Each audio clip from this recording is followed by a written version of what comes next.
दोस्तों नमस्कार। UPSC achievers के इस यूट्यूब चैनल पर आपका स्वागत है।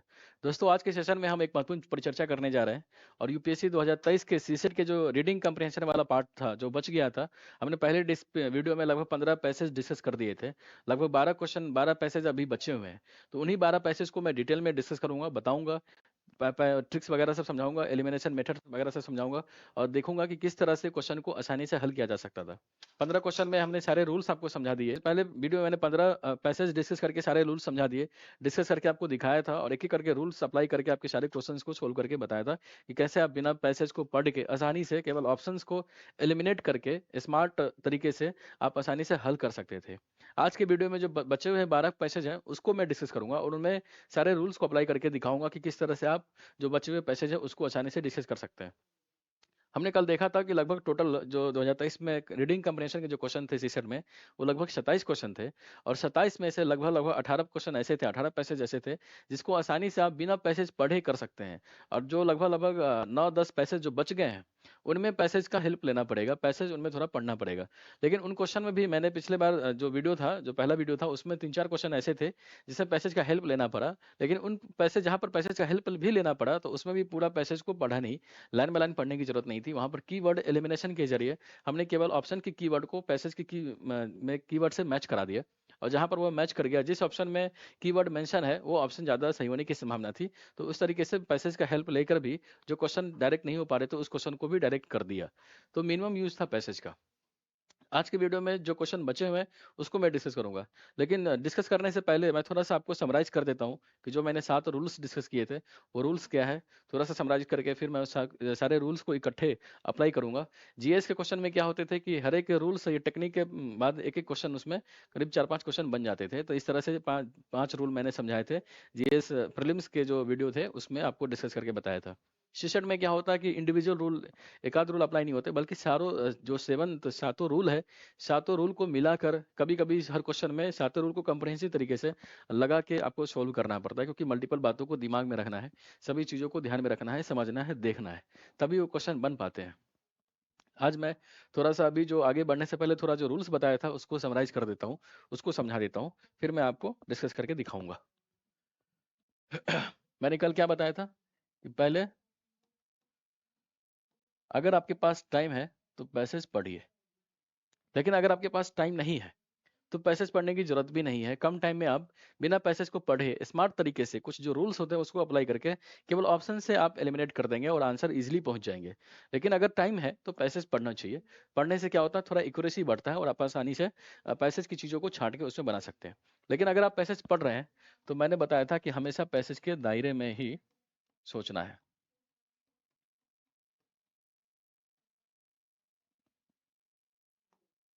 दायरे में ही सोचना है,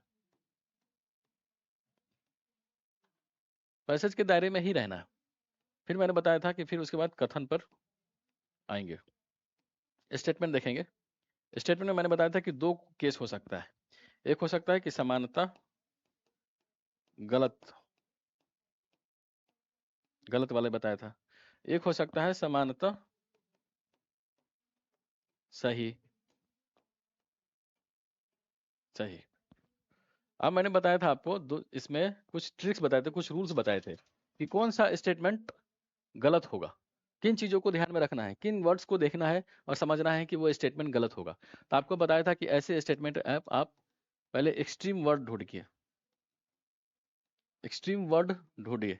अगर एक्सट्रीम वर्ड का प्रयोग है जिस स्टेटमेंट में, तो वो स्टेटमेंट 99% केस में गलत हो जाता है, क्योंकि बहुत चीजों को एक्सट्रीम कर देता है, काफी इम्पॉसिबल बना देता है। तो एक्सट्रीम केस वाले से क्वेश्चन गलत हो जाते हैं। दूसरा मैंने ट्रिक रूल समझाया था कि आपको उसमें देखना है कि कहीं उसमें निगेटिव बात तो नहीं कही गई है। अगर निगेटिव बात है तो वो स्टेटमेंट गलत हो जाता है, क्योंकि बहुत कोई भी लेटर, कोई भी राइटर होगा, कोई भी ऑथर होगा तो वो निगेटिव काफी नकारात्मक बातें नहीं कहेगा, क्योंकि वो स्कीम के जरिए, अधिनियम के जरिए प्रोग्रेसिव बात ही कहेगा और कंप्रहेंसिव अप्रोच के जरिए पॉजिटिव अप्रोच लेगा, तभी वो स्कीम समाज के लिए भलाई हो सकता है। तो अगर निगेटिव बात है तो स्टेटमेंट गलत हो जाएगा। ठीक है। फिर मैंने अगला ट्रिक समझाया था, रूल समझाया था कि निगेटिव अप्रोच के बाद अगर किसी स्टेटमेंट में काफी लिमिटेड अप्रोच है, काफी नैरो सेंस है, तो वैसे स्टेटमेंट गलत हो जाते हैं। लिमिटेड सेंस, नैरो अप्रोच, देख रहे हैं। तो ये चार चीजों को ध्यान में रखिए। अगर ये चार चीज जिस स्टेटमेंट में आपको मिलेगा वैसे स्टेटमेंट जनरली जो में जिन स्टेटमेंट में आपको दिखेगा तो वो ऐसे स्टेटमेंट गलत हो जाएंगे। क्या देखना आपको, पहले देखना एक्सट्रीम केस, एक्सट्रीम वर्ड किस में है, एक्सट्रीम वर्ड अगर का प्रयोग है तो जो स्टेटमेंट होते हैं काफी इंपॉसिबल हो जाते हैं। दूसरा देखना कि कहीं निगेटिव बात तो नहीं किया गया है। तीसरा आपको देखना है कि कभी लिमिटेड सेंस तो नहीं दिख रहा उस स्टेटमेंट से। और जिस स्टेटमेंट नैरो अप्रोच, चौथा नैरो अप्रोच को देखना है। अगर ये चार चीज दिखेगा तो मेनली ऐसे स्टेटमेंट गलत हो जाते हैं। समांतर स्टेटमेंट सही कौन होगा, तो इन चीजों में आपको क्या ध्यान रखना है। तो मैंने आपको बताया था कि पहले उसमें देखिए इजी मॉडरेट वर्ड को देखिए। जिसमें इजी और मॉडरेट वर्ड का प्रयोग होगा तो ऐसे स्टेटमेंट सही होते हैं, उसकी संभावना बढ़ जाती है। और इजी और मॉडरेट वर्ड कौन होगा, जैसे can be, could be, may be, ऐसे statement, some, one of them, few of them, none, more than, ऐसे स्टेटमेंट की जनरली संभावना होती है कि सही हो जाता है। तो पहले देखिए इजी और मॉडरेट वाले सब देखिए। फिर आपको बताया था कि आप देखिए उस स्टेटमेंट में कहीं पॉजिटिव बात तो नहीं कहा गया। पॉजिटिव बात कहा गया है तो ऐसे स्टेटमेंट सही हो जाता है, क्योंकि काफी प्रोग्रेसिव बात हो सकता है पॉजिटिव बात के जरिए। फिर मैंने आपको बताया था कि उसमें देखिए कहीं ब्रॉड सेंस तो नहीं है। जो स्टेटमेंट है वो काफी ब्रॉड लेवल की बात कर रहा है, काफी होलिस्टिक वे में चीजों को कवर कर रहा है। तो ऐसे स्टेटमेंट 99% केस में सही हो जाते हैं, क्योंकि होलिस्टिक अप्रोच हमेशा प्रोग्रेसिव, समाज की भलाई के लिए, और जनरली ऑथर जो होते हैं, जो राइटर होते हैं, उनके दिमाग को कवर करता है, उनकी जो थिंकिंग होती है उन चीजों को कवर कर लेता है। तो ऐसे चीजों को देखना है, ब्रॉड सेंस देखना है। फिर आपको बताया था कि होलिस्टिक अप्रोच होनी चाहिए, वही है ब्रॉड सेंस यानी होलिस्टिक अप्रोच। और एक चीज और आपको बताया था कि अगर मान लीजिए ये सारा ट्रिक, ये सारे रूल्स किसी स्टेटमेंट में अप्लाई नहीं हो रहा है, मल्टीपल स्टेटमेंट में भी आपको दिख रहा है, जैसे पॉजिटिव अप्रोच है, पॉजिटिव बातें हैं, तो मान लीजिए 3 स्टेटमेंट में से 2 स्टेटमेंट में आपको पॉजिटिव बातें ही दिख रही है, तो वहां स्टेटमेंट तो नहीं छाट सकते। तो वहां आपको बताया था कि कीवर्ड एलिमिनेशन, देखिए कि किस स्टेटमेंट में जो पैसेज में कीवर्ड का प्रयोग किया गया वो कीवर्ड किन स्टेटमेंट में है। जिन स्टेटमेंट में कीवर्ड दिखेगा, मिलेगा, तो ऐसे स्टेटमेंट सही हो जाते हैं। आप आसानी से दोनों में से किसी एक को छाट लीजिए, जहां पर कीवर्ड है उसको छाटिए, उसको आंसर कर दीजिए, आंसर आपका इजीली आ जाएगा। तो क्या ध्यान में रखना है, कीवर्ड देखना है, कीवर्ड एलिमिनेशन। तो मुख्यतः 5 बातें इधर है और 4 बातें इधर है जो आपको ध्यान में रखना है, और इंजन के प्रयोग से आप आसानी से किसी भी स्टेटमेंट को गलत, किसी स्टेटमेंट को सही कर सकते हैं। तो ठीक है, तो इन्हीं सारे रूल्स को, जो मैंने 7 रूल कल बताए थे, जो पहले वीडियो में बताया था, इन्हीं 7 रूलों को मैंने कंबाइन करके समराइज कर दिया। अब इन्हीं ट्रिक को, इन्हीं रूल्स को मैं एक एक करके क्वेश्चन पर लगाऊंगा, और इन्हीं रूल्स के जरिए क्वेश्चन को हल करके आपको दिखाऊंगा कि कैसे कम टाइम में स्मार्ट तरीके से बिना पैसेज पढ़े आप क्वेश्चन को कर सकते हैं। कुछ क्वेश्चन में पैसेज का हेल्प लेना पड़ेगा, लेकिन ऐसे क्वेश्चन में भी आप पैसेज को आसानी से बहुत कम टाइम में पढ़ सकते हैं, क्योंकि कुछ बातें हैं जो आपको पैसेज में ढूंढना है, पैसेज में देखना है। तो उसके लिए बहुत डूब के नहीं पढ़ना है, बहुत मीनिंग निकालने के तरीके से नहीं पढ़ना है, तो वो करना ही नहीं हमको। हमको जो ऑप्शन छाटने के बाद जो 2 ऑप्शन बच जा रहे हैं, जिसको नहीं छाट पा रहे हैं, जिसको नहीं एलिमिनेट कर पा रहे हैं, छाटने के लिए, उनको गलत करने के लिए जो कीवर्ड होते हैं ना, उनको पकड़ना है पैसेज में। तो कीवर्ड पकड़ने के लिए ही आप पैसेज पढ़ेंगे, बाकी पैसेज का कोई उपयोग, कोई यूज नहीं है। ठीक है, तो इन्हीं चीज को मैं देखूंगा, सारे रूल्स को अप्लाई करूंगा। क्वेश्चन में देखते हैं आपको।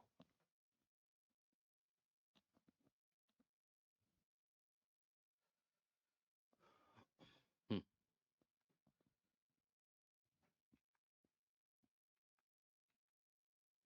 तो ये क्वेश्चन था 42 तक तो हम कल कर ही लिए थे, 43 यहाँ से देंगे। तो ठीक है, तो इन्हीं सारे रूल्स को मैं एक एक करके क्वेश्चन में अप्लाई करूंगा। क्वेश्चन में अप्लाई करके आपको समझाऊंगा कि कैसे इन सारे रूल्स के जरिए आप क्वेश्चन को आसानी से बना सकते हैं, बिना किसी डिफिकल्टीज के आंसर निकाल सकते हैं। तो ठीक है दोस्तों, अब देखते हैं क्वेश्चन। जैसे पहला क्वेश्चन है, ये आपका पैसेज है, पैसेज है, ठीक है। पैसेज अभी नहीं पढ़ते हैं, आपको बताया था कि जब भी पैसेज पढ़ेंगे, अगर आप पढ़ना चाह रहे हैं तो पैसेज पढ़ने से पहले एक बार क्वेश्चन जरूर देख लीजिए, क्वेश्चन को अच्छे से पढ़िए, समझिए, फिर उसी चीज को क्वेश्चन में पैसेज जब पढ़ेंगे तो आपको लगेगा कि क्वेश्चन में ये पूछ रहा था, ये स्टेटमेंट यहाँ पर है, ये चीजों को यहाँ से उठाया, तो आपको काफी आसानी हो जाता है। कभी इसीलिए लोग बोलते हैं कि 2 बार पैसेज पढ़िए, एक बार पैसेज पढ़िए, फिर क्वेश्चन पढ़िए, फिर उसके बाद फिर से पैसेज पढ़िए। नहीं, ऐसा नहीं करना। 2 बार पैसेज पढ़ेंगे तो वो अप्रोच थोड़ा सा बहुत लेंदी हो जाएगा, बहुत ही क्या बोलते हैं, हेक्टिक हो जाएगा। उतना टाइम तो होता नहीं है कि आप ऐसे 2 बार पढ़ेंगे, एक बार पढ़ने का टाइम नहीं होता, 2 बार कहाँ से पढ़ेंगे। तो करना क्या है, करना यही है कि पहले क्वेश्चन पढ़ लीजिए, फिर अगर पैसेज पढ़ने का टाइम है तो फिर पैसेज पढ़िए, तब आप निकालिए। हम बिना पैसेज के पहले क्वेश्चन पढ़ रहे हैं, क्वेश्चन क्या है, कह रहा है which one of the following statements best reflects the most logical, rational and crucial message conveyed by the passage. Best देख रहा है, कह रहा है best reflect the most logical, rational and crucial message conveyed by the passage. पहला statement है कि climate justice should be, देखिए आपको बताया था कि शुड बी वुड बी वाले स्टेटमेंट काफी एक्सट्रीम हो जाते हैं, तो अगर जनरली ऐसे स्टेटमेंट गलत होते हैं, तो लेकिन फिर देखते हैं।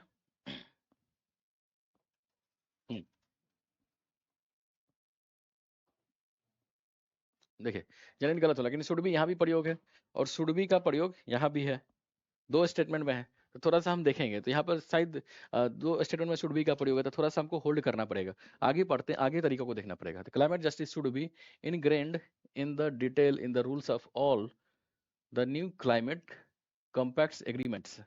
ये स्टेटमेंट की बात कर रहा है कि सभी रूल्स कॉम्पैक्ट एग्रीमेंट में क्लाइमेट जस्टिस को उसमें मेंशन करना चाहिए, उसमें डिटेल तरीके से प्रोसीजर को बताना चाहिए। तो इसे कुछ समझ में नहीं आ रहा है, क्योंकि काफी नेगेटिव बात तो नहीं कर रहा, पॉजिटिव बात ही कर रहा है। तो आगे देखते हैं। अगला स्टेटमेंट है कि environmental resources are unevenly distributed and exploited across the globe. कह रहा है जो इन्वायरमेंट का जो रिसोर्सेज है वो पूरे विश्व में अनइवनली, मतलब कहीं कहीं एक तरह से डिस्ट्रीब्यूटेड है, और उसका हम पूरे वर्ल्ड लेवल पर एक्सप्लॉइट हो रहा है, उसका हानि हो रहा है, उसका दहन हो रहा है। तो ये भी बात ठीक बात कर रहा है, इसे कुछ निकल नहीं रहा है, होल्ड करते हैं। आगे है कह रहा है कि there is an impending issues of dealing with a huge number of climate change victims, climate refugees. सही बात है, कह रहा है क्लाइमेट चेंज जो रिफ्यूजीज है, विक्टिम्स है, उसको डील करने के लिए काफी समस्याएं आ रही है, सहमति नहीं बन पा रहा है। तो ये भी ठीक बात कर रहा है, इससे भी कुछ समझ में नहीं आ रहा है, इसको छाट नहीं सकते। इन तीनों स्टेटमेंट में देख रहे हैं निगेटिव बात नहीं दिख रहा है, लिमिटेड बात नहीं दिख रहा है, बिल्कुल जर्नलिस्टिक बातें कर रहा है, जो रियली में एग्जिस्ट करती है उन्हीं बातों को इसमें अप्रोच किया गया है। तो आंसर नहीं निकल पा रहा है। हम डी पढ़ते हैं, कह रहा है कि climate change in all climate change in all it's connotations is mostly, देख रहा ऑल है, थोड़ा सा एक्सट्रीम हो गया है ना। तो climate change in all it's connotations is mostly due to developed country and therefore their share of burden should be more। देख रहे हैं, ये तो एक्सट्रीम हो गया ना काफी। कह रहा है कि क्लाइमेट चेंज अपने सभी प्रारूप में जनरली, अपने सभी प्रारूप में जनरली नहीं, अपने सभी प्रारूप में डेवलपिंग कंट्री के द्वारा ही फैलाया जा रहा है, और इसीलिए क्लाइमेट चेंज से लड़ने की ज्यादातर जिम्मेदारी डेवलपिंग कंट्री पर होना चाहिए। तो एक थोड़ा सा एक्सट्रीम है, सभी सेंस में नहीं कह सकते, कुछ ऐसे देश भी है जो प्रदूषण सच में फैलाते हैं। हाँ ये है कि उसका मेजर शेयर डेवलपिंग कंट्री के ऊपर जाता है, क्योंकि डेवलपमेंट के प्रोसेस में उन्होंने जो इंडस्ट्री लगाया था, जो एक तरह से माइनिंग वगैरह किया था, तो उससे पोल्यूशन निकला था, तो रिस्पॉन्सिबिलिटी ज़्यादा है, लेकिन सभी सेंस में उसका रिस्पॉन्सिबिलिटी सबसे ज़्यादा होगा ऐसा नहीं कह सकते, ये काफ़ी एक्सट्रीम हो गया, इसलिए डी गलत हो गया।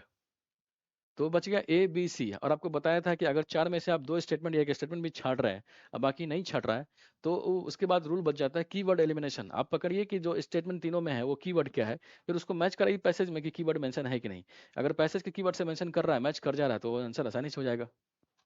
देख रहे हैं इसमें है क्लाइमेट जस्टिस की बात कर रहा है, ये रिसोर्सेज की बात कर रहा है, और यहाँ पर इन क्लाइमेट और विक्टिम रिफ्यूजीज की बात कर रहा था। हम पैसेज पढ़ते हैं, देखते हैं कहाँ पर कीवर्ड है। कह रहा है along with sustainable lifestyle climate justice is regarded as a significant principle in environmental parlance. देख रहे हैं क्लाइमेट जस्टिस यही मिल गया, और यही हमारा कीवर्ड भी था।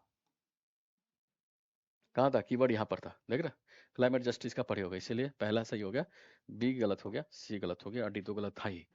तो कीवर्ड एलिमिनेशन से आप आसानी से पहले क्वेश्चन को 43 नंबर क्वेश्चन जो था उसको आसानी से कर लिया आपने। तो देख रहे हैं आपने जितने भी रूल्स थे यहाँ पर अप्लाई किया, तो जो एक्सट्रीम वाले केस थे, जो नेगेटिव वाले थे, तो वहां पर अप्लाई नहीं हो पा रहा था, क्योंकि एक्सट्रीम नेगेटिव चीज नहीं दिख पा रहा था। तो ऑप्शन बच गया कीवर्ड एलिमिनेशन। तो हमने कीवर्ड के पैसेज से छांटा, पैसेज से मैच करा दिया, और जो चूंकि पैसेज में कीवर्ड के हिसाब से देखें तो क्लाइमेट जस्टिस ही है, और उसी पर पूरा पैसेज फोकस है, और आसानी से पहले जो ऑप्शन है उसमें क्लाइमेट जस्टिस की ही बात की जा रही है, और काफी पॉजिटिव बात किया जा रहा है कि क्लाइमेट जस्टिस की जो बात है वो सभी एग्रीमेंट प्रोटोकॉल में डिटेल में उसका चर्चा होना चाहिए, सभी देशों में सहमति बननी चाहिए।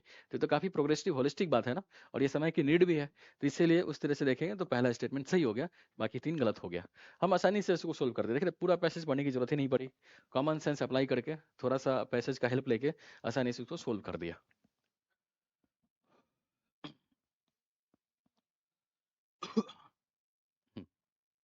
आगे देखते हैं, दूसरा क्वेश्चन है कह रहा which one of the following statements best reflect the most logical and rational message conveyed by the author of the passage। देख रहे हैं मैसेज बेस्ड क्वेश्चन है, एजम्पशन बेस्ड क्वेश्चन नहीं है। और मैसेज बेस्ड क्वेश्चन ने बताया था कि आप देखिए कि जो ऑथर है, जो राइटर है, उसका क्या मैसेज हो सकता है, पैसे से क्या उसका मैसेज निकल रहा है, उन्हीं चीज को पकड़ना है। पहला स्टेटमेंट क्या है, कह रहा food yielding trees should replace. देख रहे रिप्लेस की बात कर रहा है, काफी निगेटिव बात कर रहा है। Other trees in rural and tribal areas and community on lands. कह रहा फूड यील्डिंग ट्री, जो फूड यील्डिंग ट्री है उसको अदर ट्री से रिप्लेस कर देना चाहिए। कहाँ पर, ट्राइबल एरिया में, देहाती एरिया में, जहाँ पर कम्युनिटी ऑन लैंड है वहाँ पर रिप्लेस करने की बात कर रहा है। एक तो शुड बी का प्रयोग हो गया तो एक्सट्रीम हो गया, ऊपर से रिप्लेस की बात कर रहा हूँ, काफी निगेटिव बात कर रहा है। रिप्लेस नहीं करना चाहिए, रिप्लेस कर भी नहीं सकते हम। बहुत से बहुत ज्यादा क्या होगा कि आप जो फूड यील्डिंग ट्री है उसको आप लगाइए, बढ़ाइए, लेकिन अदर ट्री को रिप्लेस करके अगर लगाएंगे तो वो चीजें काफी नेगेटिव सेंस में, काफी नैरो सेंस में हो सकता है, पर्यावरण पर एक तरह से नकारात्मक प्रभाव भी पड़ेगा, इसलिए ये गलत हो गया। अगला स्टेटमेंट है कि food security can not B insured in India with the present practice of conventional agriculture. Can not B की बात कर रहा है कि फूड सिक्योरिटी को हम इंश्योर कर ही नहीं सकते, काफी एक्सट्रीम हो गया ना, इसलिए बी गलत हो गया। दूसरा है करा wastelands and degraded areas in India should be. आपको बता दें कि शुड बी वुड भी जहाँ प्रयोग होता है काफी एक्सट्रीम हो जाता है, लेकिन शुड बी यहाँ भी है, शुड बी यहाँ भी है, और शुड भी यहाँ भी प्रयोग था, तो इसलिए शुड भी तो नहीं देखेंगे, कुछ और भी देखेंगे। तीनों में है ना, तो तीनों थोड़ी ना गलत होगा, थोड़ा सा और भी पढ़ना पड़ेगा, और ये तो गलत है ही, तो सब थोड़ी ना गलत हो जाएगा। तो आगे देखते हैं, कह रहा wasteland and degraded areas in India should be converted. देख रहे कन्वर्टेड की बात कर रहा है, और कन्वर्ट की बात कर सकते हैं, रिप्लेसमेंट की बात हो रहा है, एलिमिनेशन की बात हो रहा है। तो ऐसा स्टेटमेंट काफी निगेटिव साउंड करता है, काफी निगेटिव, काफी लिमिटेड साउंड करता है, और एक्सट्रीम भी हो जाता है, इसलिए गलत हो जाता है। तो ये क्या हो गया, निगेटिव वर्ड्स है, निगेटिव वर्ड्स है, और स्टेटमेंट को काफी लिमिटेड बना दे रहा है, इसीलिए ये गलत हो गया। कन्वर्ट करने की, कन्वर्ट नहीं कर सकते, कन्वर्ट मत करिए उसको, आप रेगुलेट करिए उसको, अच्छे से यूज करिए। कन्वर्ट करके आप कुछ कर ही नहीं सकते, क्योंकि अगर कन्वर्जन पॉसिबल ही होता तो पूरे वर्ल्ड में जो डिग्रेडेड एरिया है, जो रेगिस्तानी एरिया है, वो कन्वर्ट हो चुका होता अभी तक, लेकिन ऐसा नहीं है, ये काफी इम्पॉसिबल बातें हैं। ठीक है, तो ये गलत हो गया, तो ये गलत हो गया, ये गलत हो गया, ये गलत है, बच गया क्या, डी, तो यही आंसर है। अब देख रहे हैं आप, उसको पढ़िए तो आपको थोड़ा प्रोग्रेसिव भी लगेगा। क्या कह रहा है, agro ecosystem should be developed in addition. देख रहा है साथ की बात कर रहा है, इन एडिशन टू और एलोंग। एग्रो इकोसिस्टम को should be developed in addition to और along with conventional agriculture. Conventional agriculture के साथ या उसके साथ या उसके जुड़ाव में आप एग्रो इकोसिस्टम को डेवलप करना चाहिए। ये काफी होलिस्टिक प्रोग्रेसिव बात है, पॉजिटिव साउंड कर रहा है, इसलिए ये सही हो गया। बाकी तीन गलत हो गया, क्योंकि काफी नेगेटिव, काफी एक्सट्रीम बातें कर रहा था। ठीक है, आगे देखते हैं। अगला है कि which one of the following statements best reflects the most logical and practical message conveyed by the passage। Passage क्या है, कह रहा it is necessary to put proper effluent treatment protocols in place। यहाँ भी है, कुछ समझ में नहीं आ रहा है, इसको होल्ड करते हैं। कह रहा it is necessary to promote environmental awareness among people। ठीक बात है, लेकिन इससे समझ में नहीं आ रहा कि सही है कि गलत है। आगे देखते हैं, कह रहा है spread of drug resistance bacteria can not, cannot काफी एक्सट्रीम हो गया, तो इसलिए ये गलत हो गया, है ना। Spread of drug resistance bacteria can not be done away with as it is inherent in modern medical care. कह रहा ड्रग रेजिस्टेंस बैक्टीरिया का जो स्प्रेड है उसको आप सोल्व नहीं कर सकते, क्योंकि मॉडर्न मेडिकल केयर में वो इनहेरेंट है। नहीं, ऐसा नहीं, एक्सट्रीम है, काफी है, काफी गलत, इसलिए गलत हो गया। Pharma manufacturing companies should be, देख लो शुड बी काफी निगेटिव साउंड करता है, मैंने बताया था काफी एक्सट्रीम हो जाता है, और यहाँ पर चूंकि इसी में शुड बी का प्रयोग, इसलिए ये तो ऐसे ही गलत हो गया। तो should be set up in remote areas, remote rural areas away from crowded towns and cities. देख रहे हैं काफी, एक तो शुड बी की वजह से काफी एक्सट्रीम है, दूसरा एक्सट्रीम इसलिए हो जाता है, कह रहा फार्मा मैन्युफैक्चरिंग कंपनी को रिमोट एरिया में, रूरल एरिया में लगाना चाहिए, क्राउड से दूर नहीं, ऐसा नहीं है। अगर ऐसा होता है तो फिर गुजरात में जो इतना फार्मास्यूटिकल कंपनीज वहाँ डेवलप है, मुंबई के पुणे वगैरह सब में, महाराष्ट्र के पुणे सब में जो डेवलप है वो कैसे है, जामनगर तो इसीलिए विख्यात है पूरा, कि वहाँ पर फार्मास्यूटिकल कंपनीज काफी हेवी मात्रा में लोकेटेड है। तो ये काफी एक्सट्रीम हो गया ना, काफी नेगेटिव बात कर रहा है ये, इसीलिए ये गलत हो गया।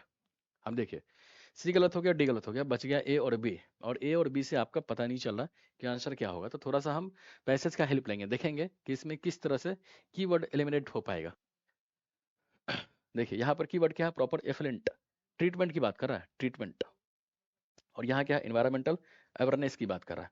देखेंगे कि पैसेज में किन चीज़ों पर ज़्यादा जोर है, पैसेज का क्रक्स क्या, अगर दिनों चुन में किसी एक अवेयरनेस पर ज़्यादा जोर है कि प्रॉपर एफुलेंट ट्रीटमेंट की बात कर रहा है, वेस्ट ट्रीटमेंट की बात कर रहा है, उस पर ज़्यादा जोर है, आंसर मैच करा देंगे, आंसर आ जाएगा, ऑप्शन मैच करा देंगे, आंसर आ जाएगा। कह रहा है while awareness on use or misuse and abuse of antibiotics is common knowledge, as is the impact of dosing poultry with antibiotics, the environmental impact of antibiotics manufacturing companies not treating their waste है, देख रहे not treating there waste की treatment की बात कर रहा है, और वेस्ट ट्रीटमेंट किस में है, एफ्लुएंट ट्रीटमेंट, वेस्ट ट्रीटमेंट इसी में है, इसीलिए ये सही हो गया, बी गलत हो गया। समझ रहे हैं? आगे पढ़िए तो आपको दिखेगा ट्रीटमेंट ही बात कर रहा है। Waste has scarcely been discussed at any length or seriousness. Thus, for pollution from antibiotics factories, देख रहे treatment further is fueling the rise of drug resistance infections. The occurrence of drug resistance bacteria surrounding the pharma manufacturing plants is well known. पूरे passage में यही इसी बात पर जोर है कि मैन्युफैक्चरिंग प्लांट्स है, जो फैक्ट्री है, वहां पर ड्रग रेजिस्टेंस बैक्टीरिया काफी मात्रा में जो वेस्ट वगैरह उससे फैलता है, तो उसको अच्छे तरीके से ट्रीट किया जाना चाहिए। उसी सेंस में अवेयरनेस फैलाने की भी बात कही जा रही है। यहाँ पर जो अवेयरनेस है उसी सेंस में है, लेकिन पूरा पैसेज अवेयरनेस पर नहीं है, ट्रीटमेंट पे बेस्ड है। एफुलेंट जो वेस्ट उसको कैसे इजीली ट्रीट किया जाए, इसीलिए इससे बेटर ऑप्शन ये है, इसीलिए ये सही हो गया, ये गलत हो गया। ठीक है। अगला है, कह रहा which one of the following statements best reflects the crux of the passage। आगे पढ़ते हैं। कह रहा to become of a global power India needs to invest in universal education, quality education। ठीक है, अगर कह रहा ग्लोबल पावर बनने के लिए आपको यूनिवर्सल क्वालिटी एजुकेशन में इन्वेस्ट करने की जरूरत है, तो काफी पॉजिटिव बात भी है, सिंपल बात है, जनरल बात है, ठीक लग रहा है, नेगेटिव बात इसमें नहीं दिख रहा है, उसको होल्ड करते हैं। आगे पढ़ते हैं। कह रहा है इंडिया इज अनेबल, अनेबल दिख रहा है, काफी निगेटिव बात है, एक्सट्रीम भी हो गया ये। क्यों? कह रहा है कि India is unable to become a global power because it is not, देख रहे हैं यहाँ भी नेगेटिव, नॉट फोकसिंग और प्रमोटिंग नॉलेज इकोनॉमी। नहीं, ऐसा नहीं है। Knowledge economy promoting knowledge economy पर इंडिया कितना इन्वेस्ट कर रहा है?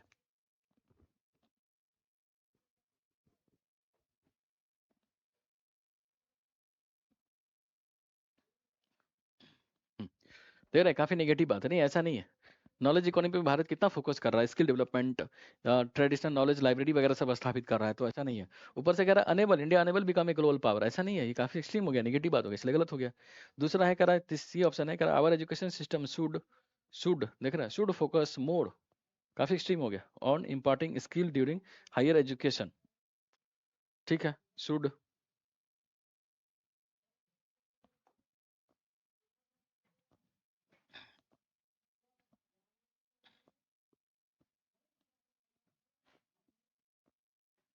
देखिए, नहीं ऐसा नहीं है कि नॉलेज इकोनॉमी में भारत काफी इन्वेस्ट कर रहा है और लगातार इस चीज को आगे बढ़ावा दे रहा है, तो ऐसा नहीं बोल सकते हैं। ठीक है, और चूंकि ये काफी एक्सट्रीम अनेबल की बात कर रहा है, इसीलिए बी गलत हो गया।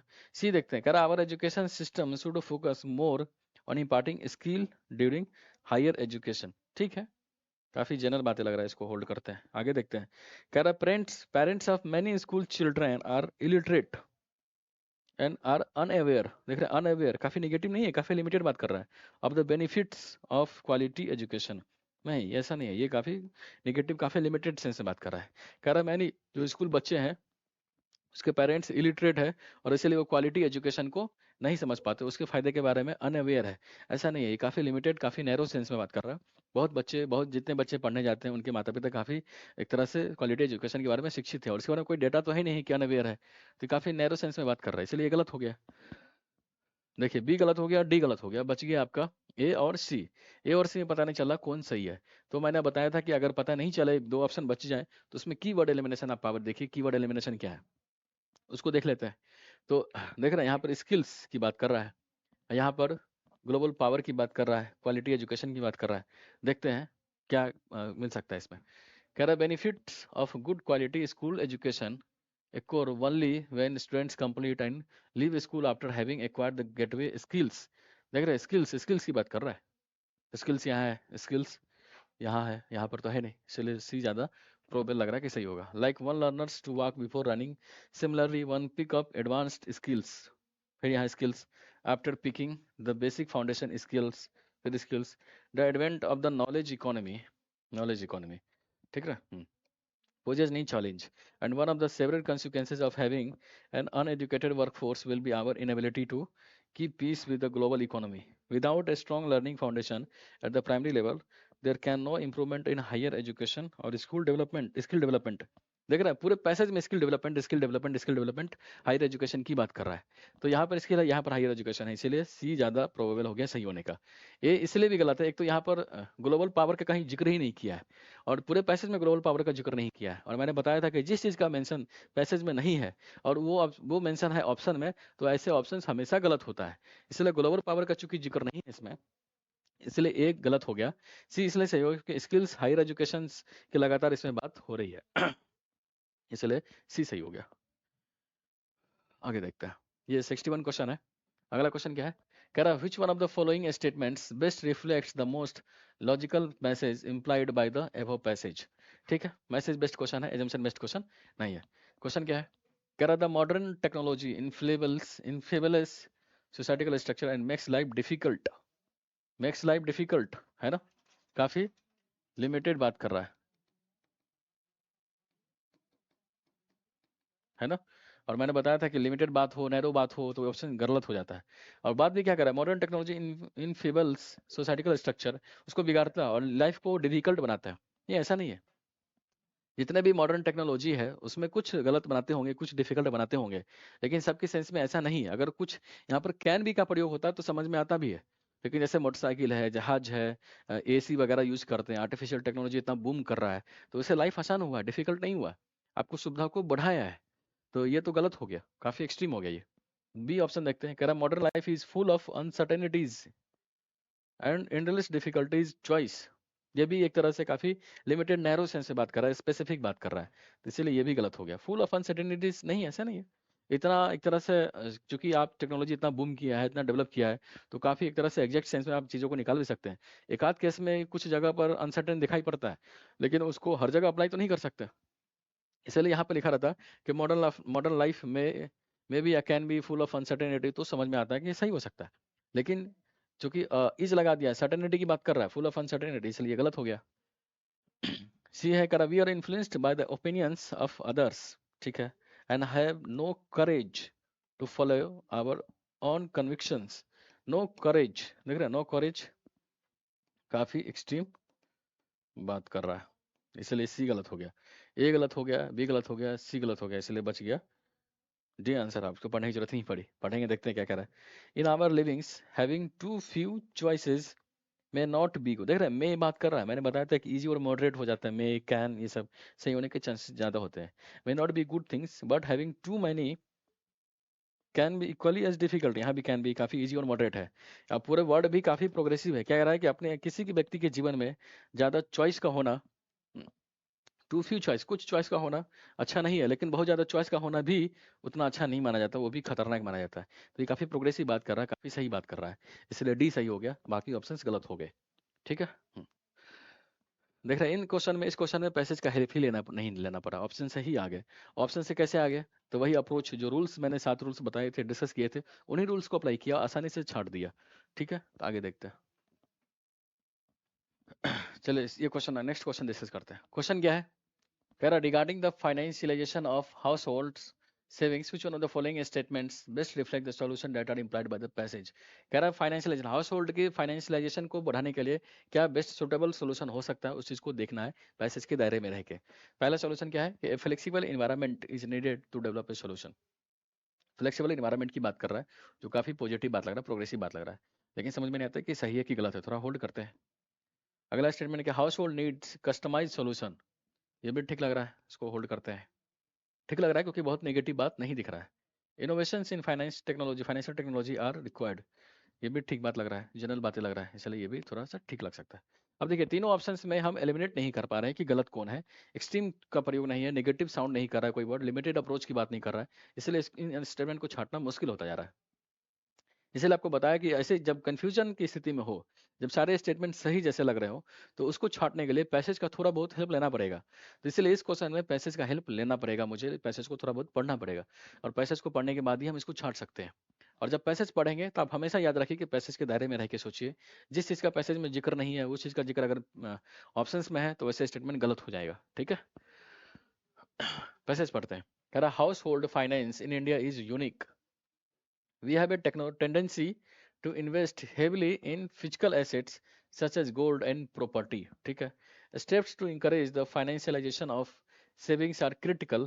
A populace accustomed to traditional process will not simply jump into financializations. ठीक है, hurdle to change include onerous bureaucracy, a skepticism of organized financial institution, a lack of basic information about which of the myriad services and providers is best for each family, and how one can make the transition between them if necessary.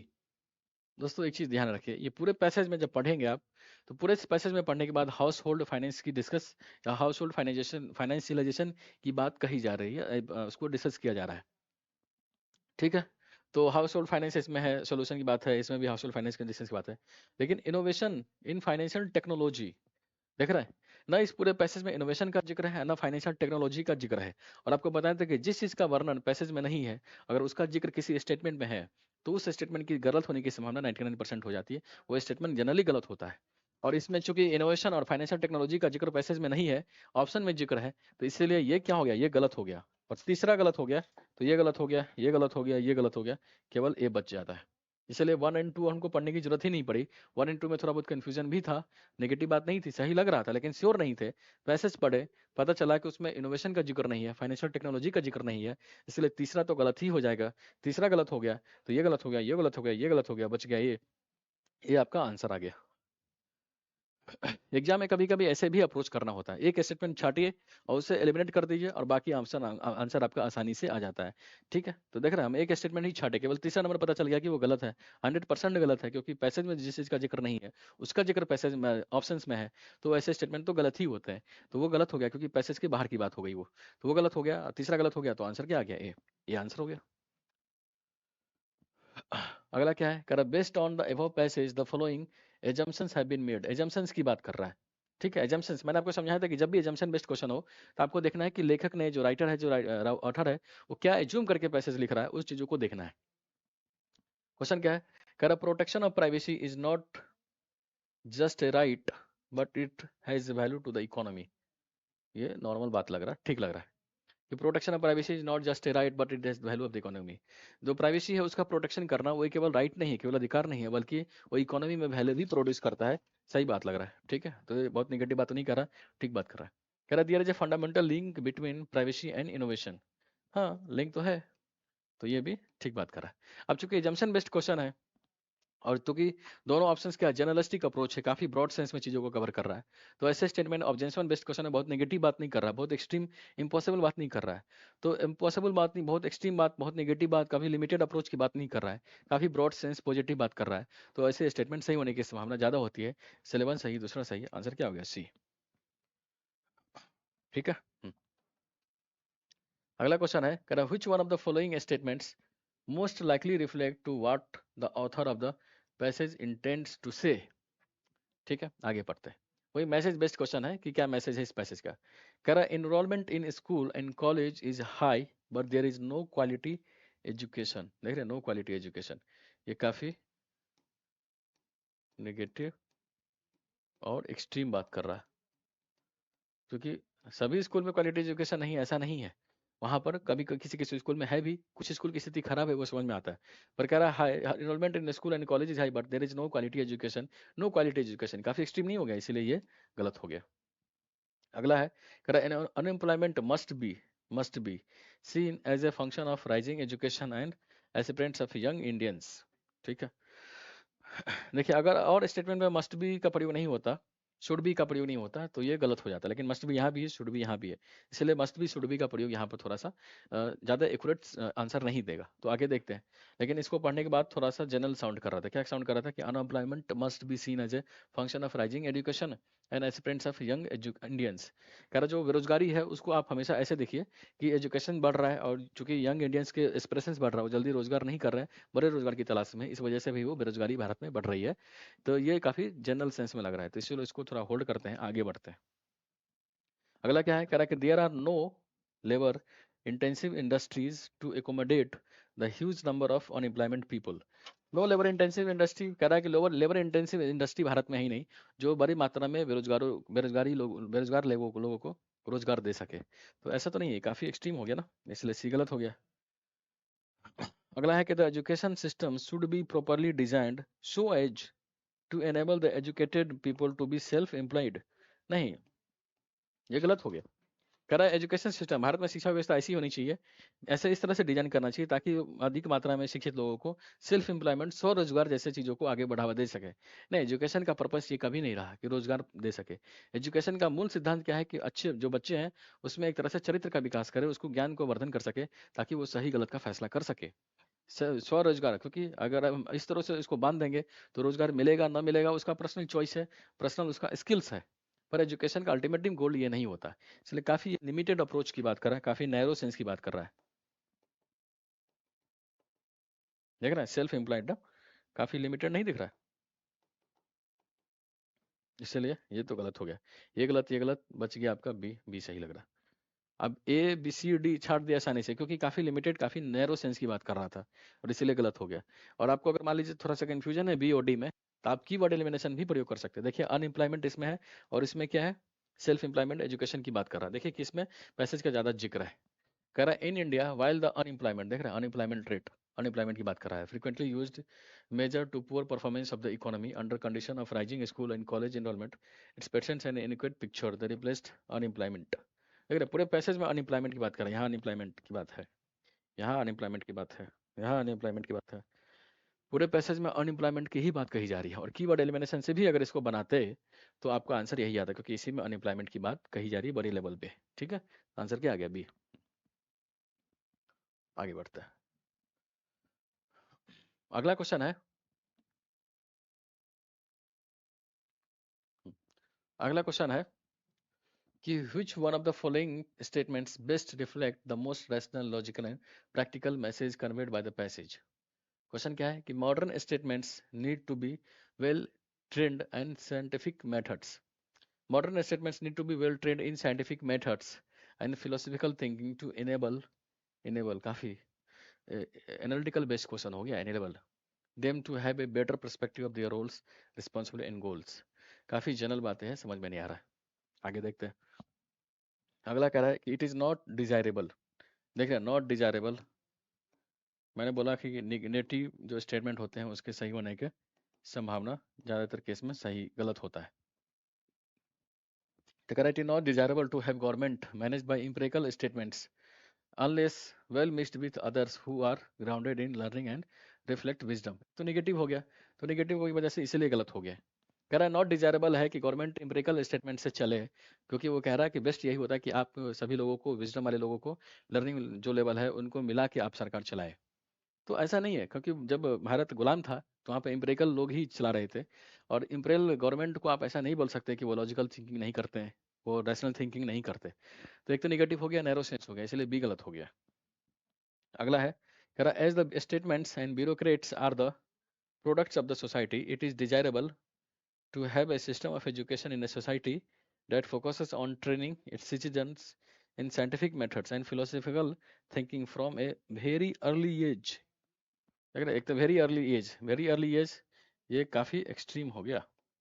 Very early as मतलब कितना कितना early as, कितने किस उम्र से शुरुआत कर देना चाहिए ताकि उनको रैशनल लॉजिकल थिंकिंग वो करना शुरू कर दे। इसका कोई लॉजिकल कोई पैमाना नहीं है, काफी एक तरह से वेग स्टेटमेंट हो गया, काफी सही चीजों को कवर नहीं कर रहा है, एक्सट्रीम साउंड कर रहा है, इसलिए ए सी गलत हो गया, वेरी अर्ली एज की वजह से। ठीक है, आगे पढ़ते हैं। अगला है कि it is desirable that all scientist need to be philosophical as well as to make their work goal oriented and thus purposeful and useful to the society। देखिए ठीक है, सही बात है कि साइंटिस्ट को इस तरह से होना चाहिए ताकि वो पर्पसफुल हो और यूजफुल हो सोसाइटी के लिए, ताकि तभी वो लॉजिकल थिंकिंग वगैरह सब उसको करना चाहिए। लेकिन ऑल साइंटिस्ट ऐसा हो, सभी यही करे, ऐसा बात तो नहीं है। तो ऑल साइंटिस्ट क्या हो गया, एक्सट्रीम हो गया, तो इसीलिए डी गलत हो गया। तो आपका बी गलत हो गया, सी गलत हो गया, डी गलत हो गया, इसलिए ये आंसर सही हो गया। और ये हम पढ़ रहे थे तो हमको पता भी चला था कि नेगेटिव इसमें वर्ड्स प्रयोग नहीं है, लॉजिकल बात कर रहा है, ठीक बात कर रहा है, इसलिए सही हो गया। पढ़िए थोड़ा इसको, कह रहा modern statements need to be well trained in scientific methods and philosophical thinking to enable them to have a better perspective of their roles, responsibilities and goal. कह रहा जितना भी मॉडर्न स्टेटमेंट्स है ना उनको एक तरह से साइंटिफिक थिंकिंग और फिलोसफिकल थिंकिंग में वेल ट्रेंड होना चाहिए ताकि वो लाइफ के प्रति अपने जिम्मेदारी के प्रति अच्छे तरीके से रिस्पॉन्सिबिलिटी और गोल को निभा सके। तो काफी जनरल बातें कर रहा है, काफी प्रोग्रेसिव पॉजिटिव बात कर रहा है, यूजफुल बातें कर रहा है, इसलिए ए सही हो गया। बाकी बी सी डी काफी निगेटिव बात कर रहा था, निगेटिव काफी लिमिटेड सेंस की बात कर रहा था, इसलिए ये 3 गलत हो गए। ठीक है। आगे देखते हैं। अगला क्वेश्चन है कि which one of the following statements best reflect the most rational, practical and immediate action required to ensure fair and equitable allocation of water to different stakeholders। ठीक है, अप्रोच की बात कर रहा है ताकि वाटर एलोकेशन को अच्छे से यूज हो सके विभिन्न स्टेक होल्डर में। आगे बढ़ते हैं, ऑप्शन पढ़ते हैं। कह रहा है national pragmatic legal policies, legal and policy framework for water allocation should be made. देखिए शुड बी का प्रयोग है, मैंने बोला था कि केवल एक ही स्टेटमेंट में शुड बी का प्रयोग हो तो वो गलत होते हैं, जनरली एक्सट्रीम हो जाता है, लेकिन यहाँ भी शुड बी है, देख ना, यहाँ भी शुड बी है और यहाँ भी शुड बी है, चारों स्टेटमेंट में शुड बी है, तो शुड बी वाला एलिमिनेशन सही नहीं बैठेगा, क्योंकि अगर शुड बी को पकड़ेंगे तो सभी गलत हो जाएंगे, तो सभी तो गलत नहीं होगा, कोई एक तो सही होगा, तो शुड बी से आगे बढ़ते हैं। देखिए इसको पढ़ कर आइए, national pragmatic legal and policy framework for water allocation should be made. Policy level की बात कही जा रही है कि नेशनल मतलब राष्ट्रीय काफी प्रैग्मेटिक लीगल पॉलिसी बनाना चाहिए ताकि वाटर एलोकेशन अच्छे से हो सके। काफी जनरल बातें हैं, प्रोग्रेसिव बात लग रहा है, ठीक है, सही भी हो सकता है, आगे देखते हैं। कह रहा all river system of the country should be linked and huge aquifers created। एक तो all rivers काफी एक्सट्रीम हो गया, ऊपर से huge aquifers, huge भी मतलब काफी बड़े लेवल की बात हो रहा है, तो काफी ये एक्सट्रीम हो गया, इसलिए बी तो गलत ही हो गया। अगला कह रहा है कि water channels between regions of water surplus and regions of water deficient should be created. ठीक है, वाटर डेफिशिएट रीजन और वाटर सरप्लस रीजन के बीच चैनल क्रिएट करना चाहिए, तो ताकि वाटर का अच्छे से एलोकेट हो सके। ठीक बात लग रहा है, नेगेटिव बात तो नहीं लग रहा है इसमें, तो होल्ड करते हैं। आगे है करा कि to mitigate water crisis water demand of sectors such as agriculture and industry should be reduced. देखिए ये काफी नेगेटिव अप्रोच है इसमें। नेगेटिव अप्रोच क्यों कह रहा है कि वाटर क्राइसिस को मिटिगेट करने के लिए जो एग्रीकल्चर और इंडस्ट्री सेक्टर का जो वाटर डिमांड है ना उसको घटा देना चाहिए। नहीं, अगर आप खेत में और इंडस्ट्री में वाटर डिमांड को घटा देंगे तो वाटर डिमांड को कैसे पूरा करेंगे, इंडस्ट्री कैसे आगे बढ़ेगा, एग्रीकल्चर कैसे ग्रोथ करेगा, कैसे वो एक तरह से आगे बढ़ेगा। हम तो यहाँ पर वाटर डिमांड को कम नहीं करना चाहिए, इन सेक्टरों में वाटर डिमांड को रेगुलेट करना चाहिए, कैसे उसका एफिशिएंसी बढ़ सके, अच्छे वे में यूज हो सके। वाटर का जो वेस्ट है उसको रिड्यूस करिए, ना कि वाटर डिमांड को रिड्यूस करिए। ये काफी लिमिटेड, काफी निगेटिव बात कर रहा है, इसलिए ये गलत होने की संभावना ज्यादा है। क्यों गलत हो गया, क्योंकि काफी निगेटिव और लिमिटेड अप्रोच दिख रहा था इसका। ठीक है, इसलिए गलत हो गया। देखिए आप बच गया क्या, बी गलत हो गया, डी गलत हो गया, ऑप्शन बच गया ए और सी। और ए और सी में पता नहीं चल रहा आपको क्या है, किस तरह से चीजों को देखा जाए। तो मैंने आपको बताया था कि जब भी दो ऑप्शन बच जाए, दो ऑप्शन में से आपको छांटना मुश्किल हो जा रहा है, तो आप देखिए कि दोनों ऑप्शन में ज्यादा प्रोग्रेसिव कौन है, ज्यादा होलिस्टिक वे में चीजों को कौन सा कवर कर रहा है, किसमें ज्यादा पॉजिटिव बात की जा रहा है, वो ऑप्शन ज्यादा सही होने की संभावना होती है। जिसमें लिमिटेड सेंस, नैरो सेंस दिखेगा वो गलत हो जाएगा, क्योंकि दोनों में से बेस्ट सुटेबल ऑप्शन को छांटने हैं। तो देखिए a national programmatic level and policy framework for water allocation should be made. Policy level की बात करा, और पॉलिसी लेवल आपको बताया था कि किसी एक्शन के बजाय पॉलिसी लेवल की बात ज्यादा होलिस्टिक होता है। इसमें क्या है कि पॉलिसी बनाइए वाटर एलोकेशन के लिए, और उसी पॉलिसी में तो सारा चीज कवर हो जाएगा ना, सभी चीज पर इक्वल फोकस डालेंगे। लेकिन सी ऑप्शन में क्या है कि वाटर चैनल क्रिएशन की बात हो रही है कि वाटर डेफिसिट रीजन और वाटर सरप्लस रीजन के बीच वाटर चैनल क्रिएट किया जाए। तो इसमें केवल स्पेसिफिक बात कर रहा हूँ, स्पेसिफिक वाले ऑप्शन तो काफी लिमिटेड होते हैं, इसलिए सी गलत हो गया। ये ब्रॉड सेंस में कर रहा है, पॉलिसी लेवल की बात कर रहा है, इसलिए ये सही हो गया। ठीक है, आगे बढ़ते हैं। अगला स्टेटमेंट है, क्वेश्चन है कि which one of the following statements best reflects what is implied by the passage. ठीक है, आगे बढ़ते हैं। कह रहा है एजुकेशन सिस्टम मस्ट बी, देख रहे हैं मस्ट बी, एक तो मस्ट बी का प्रयोग हुआ तो एक्सट्रीम बना दिया, must be strengthen in rural areas, और दूसरा रूरल एरिया का प्रयोग करके और एक्सट्रीम हो गया। कह रहा जो एजुकेशन है, शिक्षा व्यवस्था, वो रूरल एरिया में मस्ट बी मतलब ज्यादा स्ट्रांग होना चाहिए, अवश्य होना चाहिए। क्या शहर में नहीं होना चाहिए, शहर में भी तो होना चाहिए, तो केवल रूरल की बात इसमें क्यों कर रहा है, काफी एक्सट्रीम हो गया ना, इसलिए ये गलत हो गया। अगला है कि लार्ज स्केल, देख रहे लार्ज स्केल, लार्ज स्केल काफी वेग हो गया, वेग मतलब बहुत स्पेसिफिक बात नहीं दिख रहा है, काफी लार्ज मतलब कितना लार्ज, कुछ भी हो सकता है। And effective implementation of skill development programme is the need of hour. ठीक बात, skill development is the need of hour, पर large scale and effective implementation ये काफी अस्पष्ट और अस्पष्ट बात है। अस्पष्टता इसमें नहीं है, काफी नैरो बात लिख रहा है, काफी इलॉजिकल बात दिख रहा है, इसलिए ये भी गलत लग रहा है। अगला है कड़ा for economic development health and nutrition of only, देख रहा है वनली का प्रयोग है ना, तो काफी एक्सट्रीम हो गया। For economic development health and nutrition of only skilled workforce need to special attention. कह रहा है आर्थिक विकास के लिए केवल स्किल्ड वर्कर के हेल्थ एंड पोषण व्यवस्था को देखने की जरूरत है, नहीं ऐसा नहीं है, सभी लोगों को देखने की जरूरत है, तभी आज देश आगे बढ़ेगा। तो सी भी गलत हो गया, ए गलत, बी गलत, सी गलत, इसलिए डी बच गया। डी पढ़ने की जरूरत ही नहीं है, लेकिन फिर भी आपको चेक करना है कि डी क्यों सही है, तो थोड़ा पढ़िए आप, आपको लगेगा कि काफी प्रोग्रेसिव, काफी होलिस्टिक में बात कर रहा है। कह रहा फॉर रैपिड इकोनॉमिक ग्रोथ, तीव्र आर्थिक विकास के लिए as invested by us attention should be paid to health. ठीक है, health and nutrition of the people, देख रहा है पॉजिटिव साउंड कर रहा है, हेल्थ एंड न्यूट्रिशन दोनों की बात कर रहा है, लेकिन इसमें पीपल की बात कर रहा है, सभी लोग की बात कर रहा है। यहाँ पर क्या था, स्किल्ड वर्कर की बात कर रहा था, इसलिए गलत हो गया वो। यहाँ पर हेल्थ एंड न्यूट्रिशन बढ़ाना है अगर आर्थिक विकास के लिए, तो सभी लोगों को एड्रेस कर रहा है, health and nutrition of the people की बात कर रहा है, तो काफी ब्रॉड सेंस नहीं हुआ, काफी प्रोग्रेसिव बात हो गया। सभी लोगों को हेल्थ एंड न्यूट्रिशन को बढ़ाने की जरूरत है, तभी आप आर्थिक विकास की गति को तीव्र बना सकते हैं, तेज बना सकते हैं। तो ये काफी ठीक बात है, पॉजिटिव बात है, और गवर्नमेंट स्कीम में तो यही सब देखना है कि कितने लेवल पर चीजों को कवर कर रहा है, इसलिए ज्यादा सही हो गया। यहाँ पर ओनली स्किल्ड लेबर की बात कर रहा था, इसलिए ये गलत हो गया। ठीक है, तो इसका आंसर क्या हो गया, डी। तो इसका आंसर क्या हो गया, डी।